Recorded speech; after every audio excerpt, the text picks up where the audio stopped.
Hey everyone, welcome to this Alight Motion beginner tutorial. If you're opening the app for the first time and have no idea where to start, don't worry, I got you.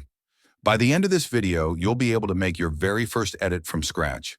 Alight Motion is a mobile editing app that lets you create cool videos with transitions, effects, and animations. It's available for both Android and iOS. The free version works great, but there's a watermark unless you go premium. To start, tap on the plus icon.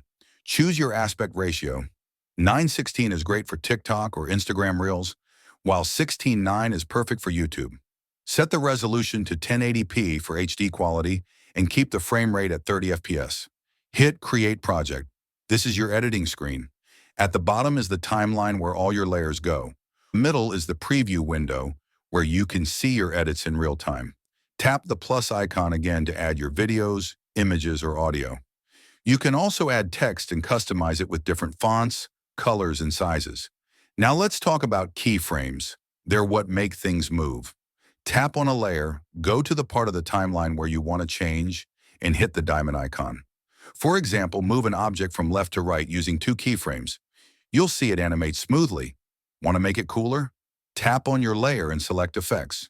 You can add blur, glow, shake, and more. For transitions, you can zoom in, slide, or rotate between clips using keyframes too.